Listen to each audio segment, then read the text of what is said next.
September. It's still September 28th. Okay.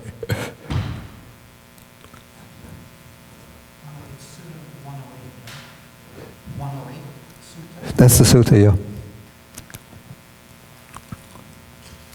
Okay, so you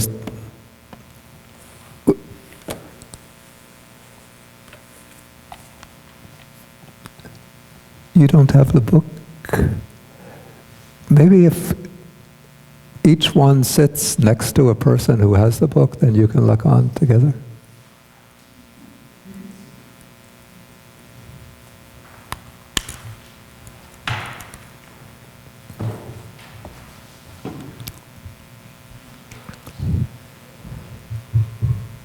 Okay, so we're going to start first with the homage to the Buddha.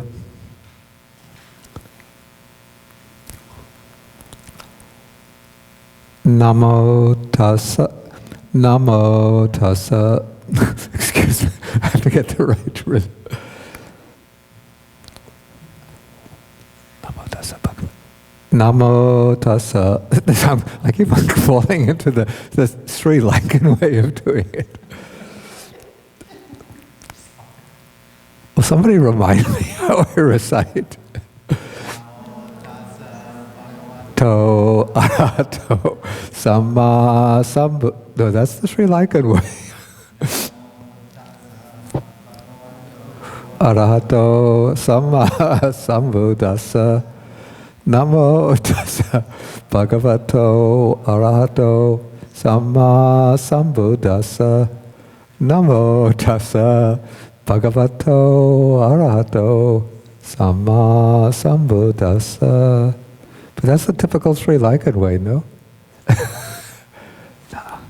How have I been doing it for the last 10 years? Okay, so today we're taking sutta number 108.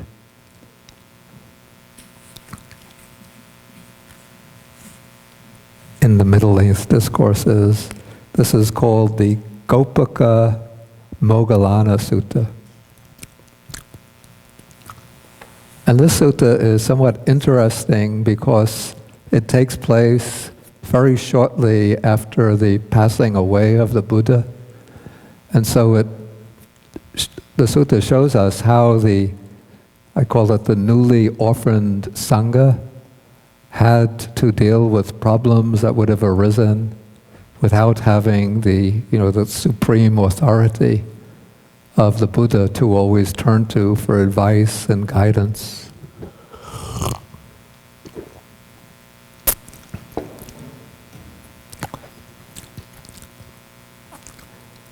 Okay, so the sutta begins with, it says, "Thus have I heard, on one occasion the venerable Ananda was living at Rajagaha in the bamboo grove, the squirrel sanctuary, not long after the Blessed One had attained final Nibbana."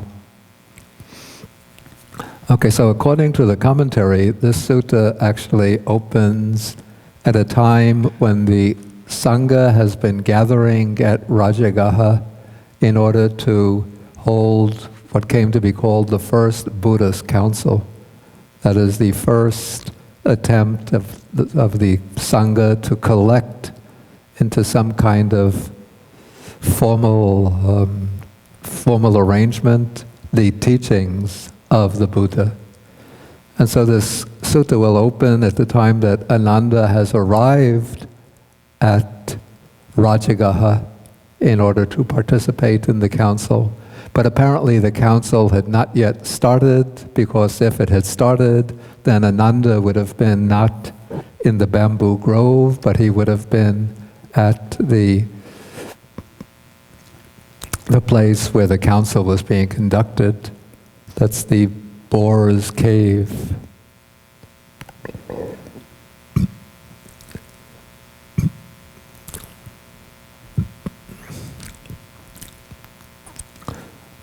Okay, then the sutta, the next paragraph, gives us another sort of spotlight on a historical development of the period. It says, now on that occasion, King Ajatasattu Vedehiputta of Magadha was suspicious of King Pujota, and therefore he was having Rajagaha fortified.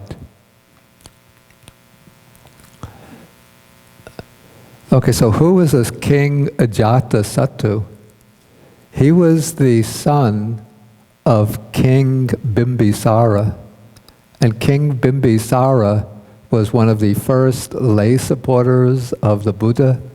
In fact, according to the sutta that occurs in the Sutta Nipata, even before the Buddha was enlightened, when he had left the Sakyan Republic and had come to the state of Magadha as a seeker of the truth, a seeker of enlightenment, he was walking on alms, going on alms round. He was living outside of Rajagaha, and he would go on alms round through the city of Rajagaha.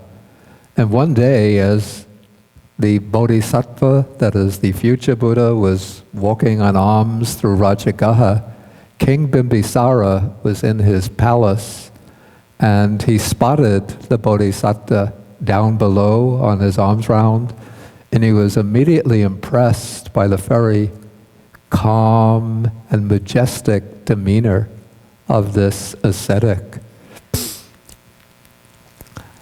And so he asked his men to follow, some of his servants, to follow the Bodhisattva and find out where he was going. And so they traced him back to the cave where he was living and meditating. And King Bimbisara came to visit him. And King Bimbisara asked him about his background, because he thought that this, from his appearance, from his demeanor, that he couldn't be just an ordinary run-of-the-mill ascetic, but he must come from very high-bred family, high-class family. And so the Bodhisattva told him that he was from the Sakyan clan, which was a highly respected clan, that he was from the aristocracy of that clan, but that he had renounced the world in order to seek enlightenment. And I think King Bimbisara, if I remember, tried to prevail on him to give up this quest for truth and to become, to marry into his own family, offering him part of the kingdom to rule. But of course the Bodhisattva firmly rejected that and expressed his determination to continue on his quest for the truth. So then King Bimbisara made a request of the Buddha. He requested him that if you succeed and you achieve enlightenment, then please come to see me and accept me as your disciple and teach me the truth that you've realized. Teach me the Dhamma. And then he made an aspiration, may I partake of the truth that you realize. In other words, may I share in that realization. Okay, so perhaps years later, when the Buddha attained enlightenment, of course he would remember that promise that he made to King Bimbisara. And so he came to see King Bimbisara, and King Bimbisara became his disciple and offered him the bamboo grove. And so the bamboo grove in Rajagaha was originally a gift from King Bimbisara to the Buddha. And then when the Buddha, after he accepted the bamboo grove, then he gave a discourse to King Bimbisara, and King Bimbisara became a Sotapanna.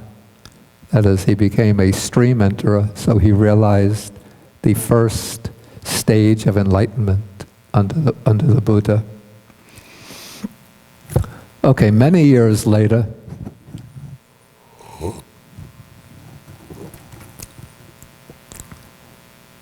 The Buddha had a pupil, a disciple who came from the Sakyan clan.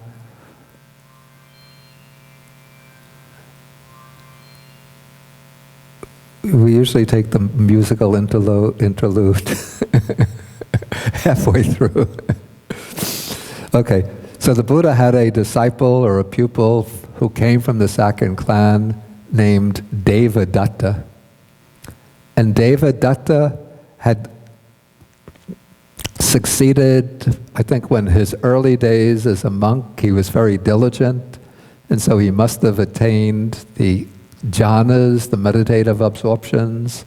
Then on the basis of the jhanas, he achieved psychic powers, supernormal powers. Now Devadatta became, even though he might have been quite diligent and sincere when in his early years as a monk, but he was what one would call a bad seed. That is, he had a very bad streak in his character. He was ambitious, jealous, competitive, and over time, his aim, sort of the aim that solidified in his mind, was to get control of the Buddhist order. He knew that the Buddha was getting old, and he thought that in time the Buddha is going to need somebody to take his place. And so first, he tried to ingratiate himself to the Buddha by doing little acts of kindness and little acts of service to the Buddha. And when he thought that he had won the Buddha's favor, then he said, "Bhante, you're getting old now. We have a nice kuti for you. You take it easy. We bring you your meals. You don't have to give discourses anymore. Don't have to give teachings to the Sangha anymore. I'll take over for you." But the Buddha knew Devadatta was being driven by greed and ambition and lust for power. So he said, "No, I'm not going to give the Sangha to you." Okay, so Devadatta had a scheme took shape in his mind that he was going to try to use royal influence to get rid of the Buddha. But how could he use royal influence when the king of Magadha was Bimbisara, his pupil, his devotee, one who had already reached the first stage of enlightenment? And so Devadatta thought the way to get royal support is to knock out Bimbisara and replace him with somebody else. And who is next in the line of succession? Bimbisara's son, Ajatasattu. And so Devadatta used his psychic powers to come into the living quarters of King Ajatasattu. He came in the shape of a young boy. Then he manifested himself in the form of a young boy with a kind of number of cobras sort of wrapped around his body, swirling around his body. And so Prince Ajatasattu was frightened, and he was wondering, what is this? Who is this? This young boy who just out of nowhere slips into the palace with all of these cobras wound around his body. So then Devadatta, when he saw Prince Ajatasattu, was afraid. He manifested his actual form as Devadatta and said, Ajatasattu, don't be afraid, I am Devadatta.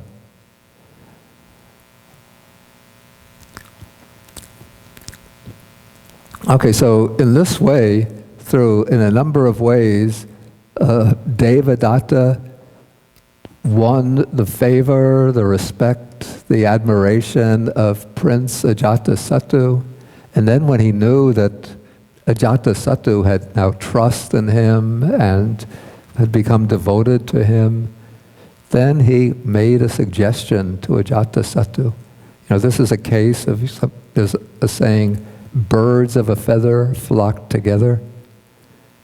So Devadatta must have had a keen insight into the character of Ajatasattu. So he said to him, Ajatasattu, when are you going to become king?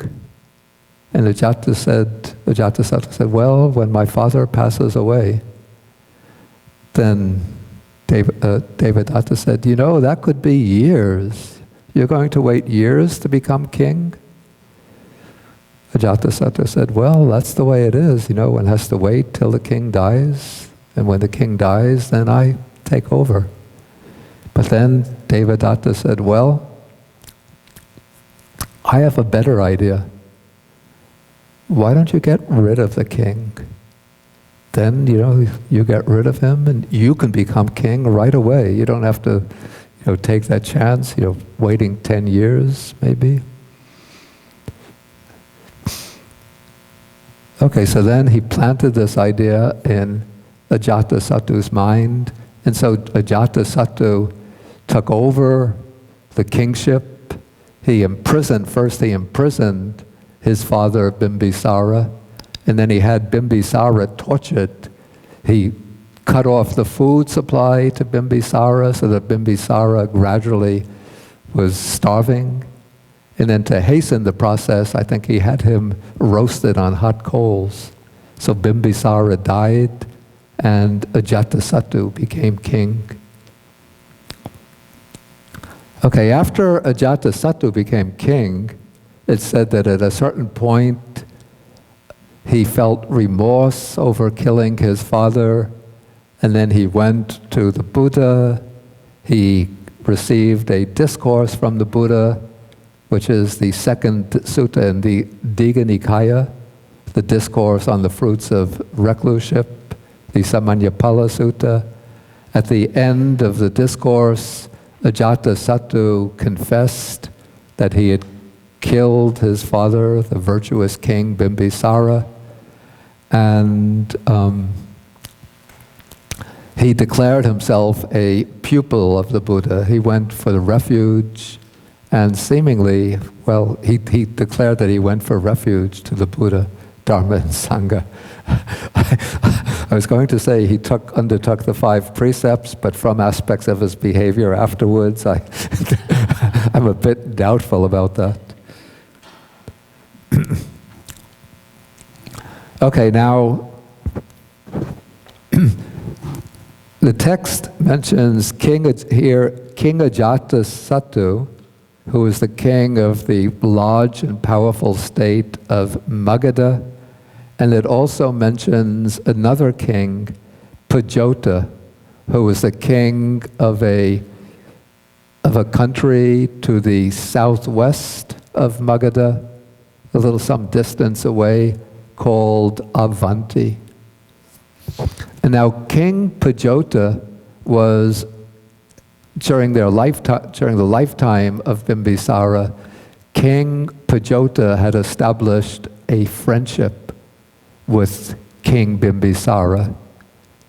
He established the friendship because King Pajota had been suffering from a terrible headache, and none of his own physicians was able to cure it. And so he sent a message. He had heard that King Bimbisara had an outstanding physician named Jivaka. And so he sent a message to King Bimbisara asking him if he would send Jivaka to Avanti in order to treat him. And so King Bimbisara granted this request. He sent Jivaka, Dr. Jivaka, to Avanti, and Jivaka cured King Pajota of this terrible headache. And so in this way, King Pajota felt a deep sense of gratitude to King Bimbisara, and the two established a friendship. And so when King Bajota heard that Ajatasattu had killed his good friend, King Bimbisara, his own father, then he started to make plans to attack the kingdom of Magadha in order to take revenge, either to capture Ajatasattu or to kill him. And so these reports had been spreading, and word about them had reached Ajatasattu. And so now Ajatasattu was having Rajagaha fortified. So this is sort of the historical background to the sutta. Okay, now continuing, now we come back from the conflicts of states, the ambitions of kings, murder, war, and so on, back to the peaceful life of a monk like Venerable Ananda, who now gets dressed early in the morning and takes his bowl and goes towards Rajagaha for alms. But as he's approaching Rajagaha, he thinks it's too early to walk for alms in the city, and so he decides to go to see the Brahmin named Gopaka Moggallana at his workplace. And this strikes me a little bit strange, because we have a Brahmin at a workplace. And I believe, according to the commentary, Gopaka Moggallana was like a master craftsman who was helping to build the fortifications at his workplace that would be used to fortify the city of Rajagaha. Okay, in any case, Ananda approaches the workplace of Gopaka Moggallana, and I'll just refer to him for simplicity's sake as Gopaka. And Gopaka welcomes him. Apparently they've met on previous occasions, since Gopaka says that it's been long since Master Ananda has found an opportunity to come here. Okay, then when Ananda is seated, then Gopaka, the Brahmin Gopaka, asks Ananda a question. He asks him, is there, I'm in paragraph 5 now, is there any single bhikkhu who possesses in each and every way all those qualities that were possessed by Master Gotama, who is the accomplished one, that's the Arahat, the fully enlightened one, the Samma Sambuddha? And then Ananda replies that there is no single bhikkhu who possesses in each and every way all those qualities that were possessed by the Blessed One, the fully enlightened one. And then Ananda highlights the way in which the Buddha stood out from amongst the entire community of monks. He says, for the Blessed One was the arouser, the one who gave rise to the path that had not been arisen before. He was the one who produced or created the path that had not been created before. He was the one who declared the path that hadn't been declared the path. He was the knower of the path, the finder of the path, the one skilled in the path. But his disciples now dwell following that path and become possessed of it afterwards. But there were other Buddhas previously. Yeah, there were other Buddhas previously. So the path was realized, he just realized it in our... Yeah, we could say in our historical period, yeah. Okay, so this passage, if we take a look at it, it seems to be saying that the way in which the Buddha sort of stood out from all of the other monks was simply in being the one who discovered and proclaimed the path on his own without receiving it, or without receiving instructions about it from any previous teacher. And there's another sutta in the Sutta Nikaya which also seems to which also corresponds very closely to this passage. And that sutta is sutta number, it's in chapter 22, the chapter on the five aggregates. It's sutta number 58. And this sutta says, in brief, it says that the Tathagata, the Arahat, the fully enlightened one, is one who has become dispassionate towards form, towards the five aggregates, form, feeling, perception, volitional activities, and consciousness. One who's become dispassionate towards them, one who's become liberated from them, one who has become dispassionate towards them, and one who has become liberated from them by non-clinging. And then the Buddha says, a monk who is an arhat is one who has also become disenchanted with the five aggregates, dispassionate towards them, and liberated from them by non-clinging. And so, in the sutta, the Buddha says, what is the difference? What is the distinction? What is the disparity between a monk who's an arhat and the Tathagata, the fully enlightened one?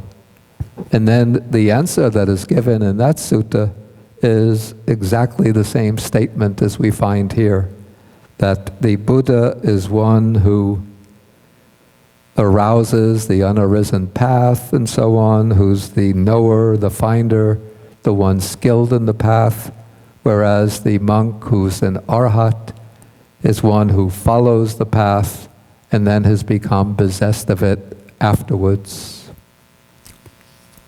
And so if one just sticks to those suttas, it would seem that the difference between the Buddha and an enlightened disciple is simply priority of attainment.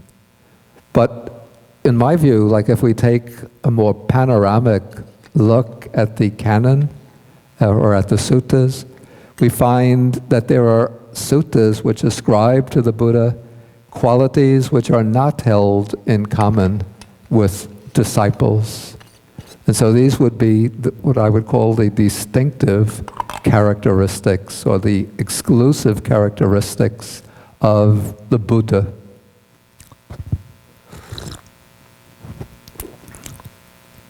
And so amongst them we find in Sutta number 12 in the Majjhima Nikaya, we find one set of qualities is called the 10 Tathagata powers, the 10 powers of a fully enlightened one, by which the Buddha is able to set rolling the wheel of Dharma. So it's through these powers that the Buddha is able to set in motion the wheel of Dharma, that is, to originate the teaching in a historical period where it doesn't exist, in which he's able to teach people of many different inclinations, tendencies, dispositions, modes of understanding. And so these 10 powers, well, I don't want to really get into them now. Some of them are held in common by disciples, and maybe disciples will have some of the others to some extent, but it's only the Buddha who has these 10 powers in their fullness. And these include the powers to know, or the ability to know the different state of the faculties of other people, to know what are their spiritual strengths, what are their spiritual weaknesses. And so on that basis, the Buddha can direct his teaching to people in order to build upon their strengths and to help them overcome their weaknesses.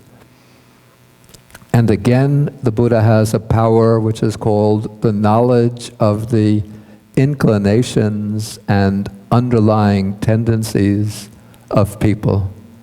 So on this basis, the Buddha is able, just by looking at a person, to know what are the inclinations of their mind. And so based upon their inclinations, the Buddha will give a fitting discourse. So he's able to shape the teaching to fit the interests, inclinations, dispositions of the people. And so the Buddha will, often he uses different metaphors or similes in his discourses. So those metaphors and similes can be fashioned because of the way in which the disciple or the listener can understand. For example, when speaking to a farmer, he might use the simile of a field. When speaking to a goldsmith, he might use the simile about the process of refining gold. Okay, so the Buddha has these abilities to know, with depth, to know the inclinations, tendencies, faculties of others, and to direct, to fashion his teaching, to fit their modes of understanding, their inclinations, their weaknesses and potential strengths. The Buddha also has a comprehensive knowledge of the workings of karma. And he also knows all of the different realms of existence and which kinds of karmas, which kinds of willed actions lead to the different realms of existence. And so the Buddha has this extremely extensive knowledge, types of knowledge, which qualify him to undertake that role of being the founder of the teaching, the one who has complete mastery over all of the different avenues, the different routes of the teaching. Okay, in addition to the 10 powers of a Tathagata, the Buddha also has something called the 4 types of fearlessness, or the 4 kinds of self-confidence, which are also mentioned in the same sutta, the Lion's Roar Sutta. So that is, the Buddha has the confidence that nobody can say to him that there are certain dhammas, certain principles that he has not fully awakened to. Nobody can say to him that there are certain defilements that he has not fully eradicated. Okay, the third is that nobody can say to the Buddha that even though you say that certain things are obstacles on the path to enlightenment, that they aren't really obstacles for one who engages in them.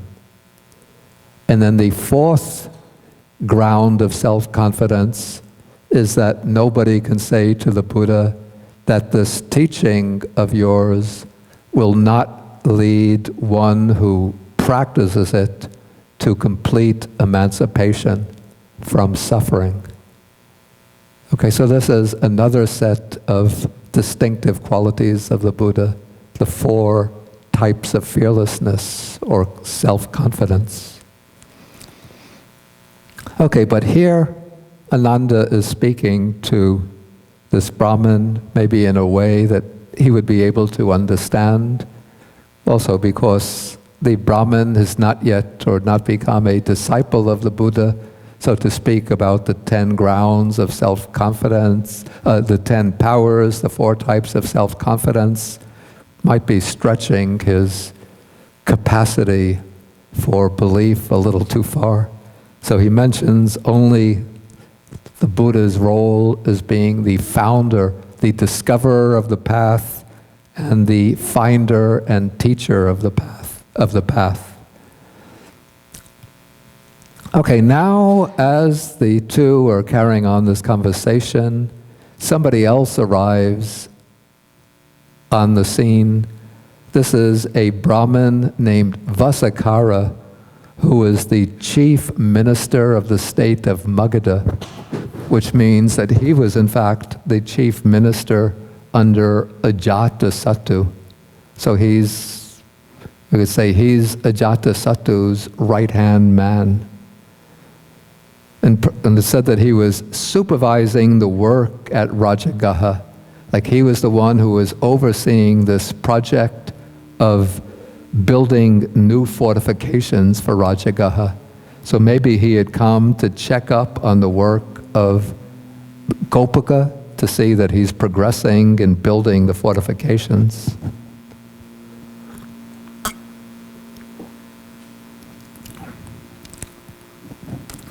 Okay, so when Vasakara comes on the scene, after exchanging greetings with Ananda, then he asks what was the discussion that was going on here. And so Ananda reports the subject of their discussion, and then he says that this was our discussion that was interrupted when you arrived. Okay, but now the Brahmin Vasakara has some questions of his own to ask. And we have to remember now, this is a time just perhaps a month or two after the Buddha has passed away. And what's said is that when the other teachers of the period passed away, then their communities of followers broke out into quarrels, disputes, and split up into a number of subsects with differing interpretations of their master's teaching. And now everybody was sort of conjecturing and speculating, okay, now that the recluse Gautama has passed away, odds are 10 to 1 that his following is also going to split up into a number of fighting and quarreling subsects. And so I think Vasakara must have heard these reports, and so he wants to know, how is the Sangha going to maintain itself without the powerful leadership of the fully enlightened one?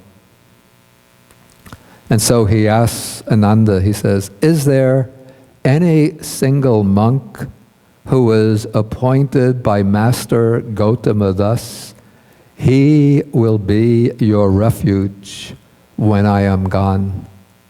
So is there any such monk that you now rely upon as your refuge? And if you're familiar with the Mahaparinibbana Sutta, this was the sutta which reports the events that took place up to and including the passing away of the Buddha, then you might remember a passage a few months before the Buddha passed away. He got very ill, he turned very ill, and then when Ananda had observed this, after the Buddha recovered, Ananda came to the Buddha and said, when you were sick, we were all so worried. You're now 80 years old, you get sick, you can pass away. What's going to happen to us? Why don't you appoint a successor to take care of, to lead the Sangha after you have expired? Then the Buddha became very stern and he said, don't expect that I'm going to appoint a successor. There's no need for you to look up to any single individual as your guide, as your refuge. For 45 years now, I've been teaching the Dhamma. You've been getting instructions for 45 years. I've really covered every aspect of the path. It's all right down there in black and white. Well, at that time they weren't printing books. Well,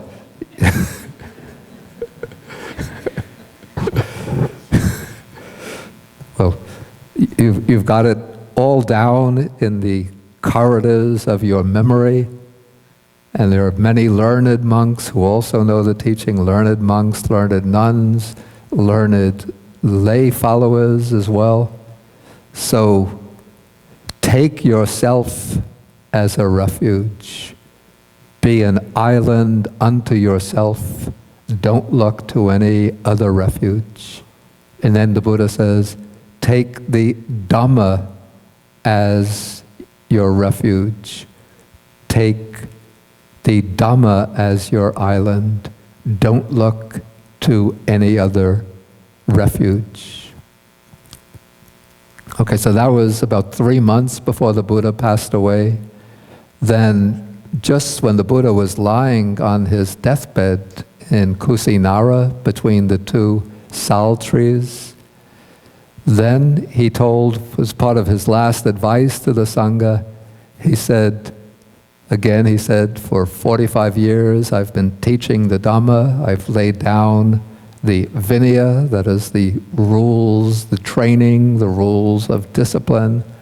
So now when I pass away, don't think earlier we had a teacher, now that he's passed away, we don't have a teacher.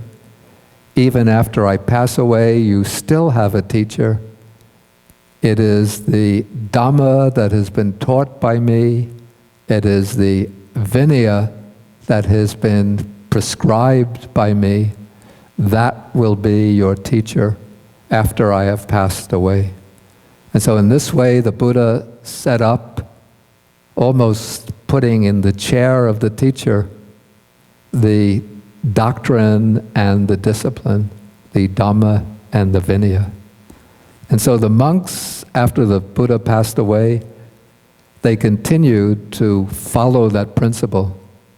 So there was no, I know that in the Zen tradition, there's a kind of a record that when the Buddha passed away, he appointed Mahakasyapa as his successor, and then there comes what's